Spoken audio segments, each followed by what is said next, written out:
In this video, we will study about the structure of nephron. Now let me start. Structure of nephron.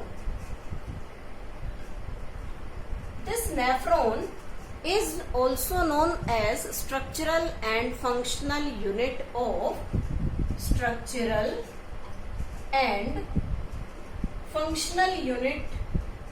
kidney. Functional unit of kidney. जैसा कि हमने last video में बताया था कि kidney में nephron का नंबर कितना होता है. Approximately 1 million nephrons present in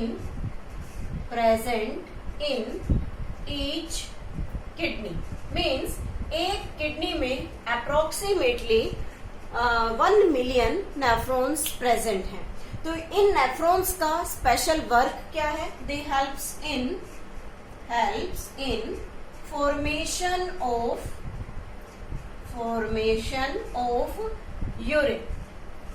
urine formation में हेल्प करते हैं. तो सबसे पहले इसके स्ट्रक्चर के बारे में बात करते हैं कि इसमें मेनली कौन कौन से पार्ट्स होते हैं. So it consist of mainly 2 parts. There is the 2 parts of it. First part is known as Malpighian body. And this Malpighian body consists of 2 parts in it. What are the 2 parts here? One is glomerulus and Bowman's capsule. There are 2 parts, or you can say 2 parts constitute to form the Malpighian body.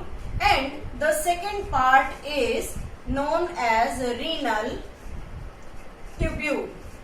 This renal tubule consists of 3 parts in it. First is known as proximal convoluted tubule, which is shortly known as PCT, proximal convoluted tubule. Second is known as loop of Henle, and third is known as distal convoluted tubule, that is shortly known as DCT. Now we are taking here the diagram of nephron. We can draw here. This is the part which is cup shaped structure known as Bowman's capsule. After that it become highly coiled, forming tube like structure here. Then it moves downward and making a loop. Again it moves upward like this, and here it also forms coiled structure which opens into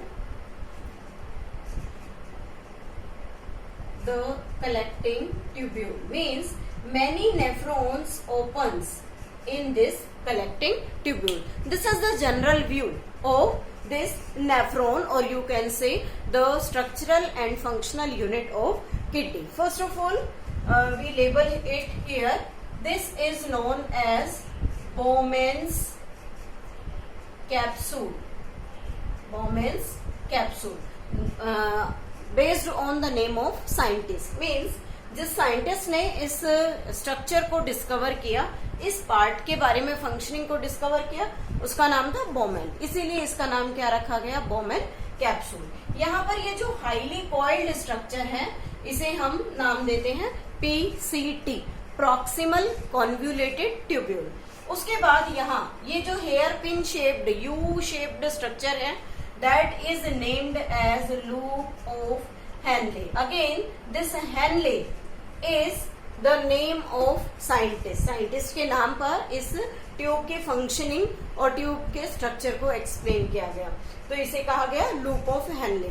अब जब हम इसमें loop of Henley की बात करते हैं तो यहाँ पर दो लूप्स हैं, एक जो नीचे आ रही है, नीचे मीन्स डिसेंडिंग पार्ट है, तो that is named as descending limb, descending limb of loop of Henle, loop of Henle, and this moves upward means ascending part है, so it is known as ascending limb of loop of Henle, ascending limb of loop of Henle means जो भी चीज यहाँ से filter होकर नीचे आएगी उसका फर्स्ट मूवमेंट डाउनवर्ड होगा, देन नेक्स्ट मूवमेंट अपवर्ड होगा। क्लियर?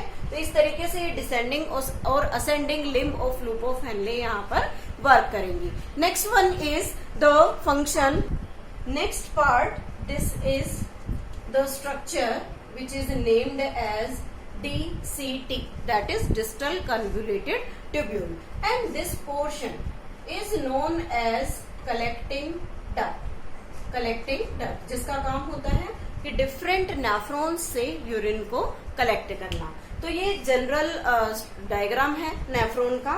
इसी के साथ इसमें यहाँ पर हम एक ग्रुप ऑफ कैपिलरीज ड्रॉ करते हैं लाइक दिस। मैं यहाँ इसे रेड कलर से शो कर रही हूँ क्योंकि हमने जब किडनी का स्ट्रक्चर किया था तो वहां हमने एक रीनल आर्टरी के बारे में बात की थी, और वो रीनल आर्टरी क्या करती है, ऑक्सीजनेटेड ब्लड लाती है। उस ऑक्सीजनेटेड ब्लड के साथ उसके अंदर बॉडी का मेटाबॉलिक वेस्ट भी इंक्लूडेड होता है। तो वो मेटाबॉलिक वेस्ट फाइनली जब किडनी में आता है तो किडनी में वो नेफ्रॉन के इस कप शेप्ड स्ट्रक्चर के अंदर कैपिलरीज, यहाँ जो मैंने नेटवर्क बनाया है कैपिलरीज, ये ग्रुप ऑफ कैपिलरीज हैं, तो उन कैपिलरीज के थ्रू इस बोमेन कैप्सूल के अंदर आएगा।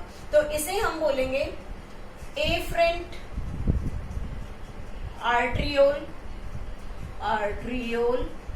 और जब ये यहाँ से लीव करेगी, लीव करने का मतलब कि जब ये यहाँ से ब्लड फिल्टर हो चुका होगा और वेस्ट सारा इस पार्ट में निकल आया और जो भी यूजफुल ब्लड या कंटेंट था वो वापस ब्लड में जा रहा है, तो यहाँ से जो ब्रांच ओपन होगी that is known as efferent arteriole, arteriole, इसे इफरेंट आर्ट्रियोल कहेंगे। तो इस तरीके से इसका हम स्ट्रक्चर। अब ये जो बोमेन कैप्सूल और जो ग्लोमरुलस है, मीन्स यहाँ जो मैंने ये टफ्ट ऑफ कैपिलरी बनाया है, इस टफ्ट ऑफ कैपिलरी को हम नाम देते हैं ग्लोमरुलस।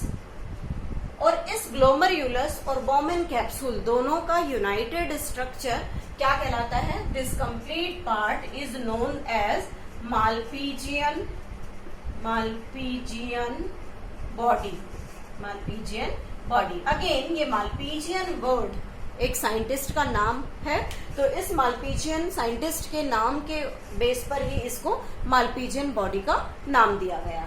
एक्चुअल में जब यूरिन का फॉर्मेशन होता है तो किस तरीके से वर्किंग होगी, जो भी ब्लड यहाँ से आर्टरी से आएगा वो इस कैपिलरी के ग्रुप में आएगा।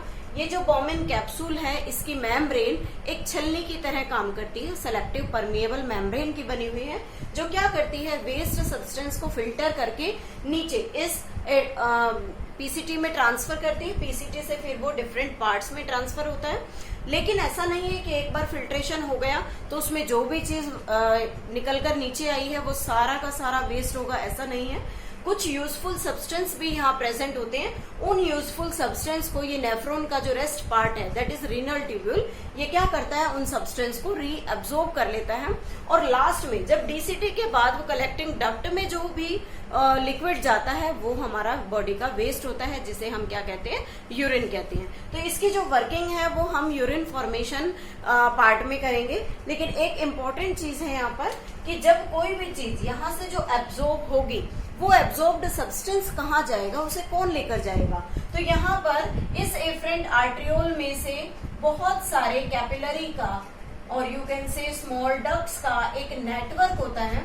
वो नेटवर्क वन बाय वन इस तरीके से यहाँ से पास होता रहेगा और जितना भी फिल्ट्रेट यहाँ से एब्जॉर्ब होगा ये पूरा filtrate one by one in parts से रिसीव करेगा और उस फिल्ट्रेट में से जो भी इम्पोर्टेंट सब्सटेंस होगा वो सारा बॉडी के अंदर वापस चला जाएगा। तो ये जो डक्ट्स यहाँ पर साथ साथ फ्लो करती है, जो वेस्ट सब्सटेंस रीनल ट्यूब्यूल में चला जाता है और मेन सब्सटेंस को ये रीएब्जॉर्ब कर लेती है, that is named as vasa recta. ये वासा रेक्टा वेस्ट को यूजफुल सब्सटेंस को एब्जॉर्ब करके वापस ब्लड में मिक्स करने का काम करेगी। This is complete structure of the nephron.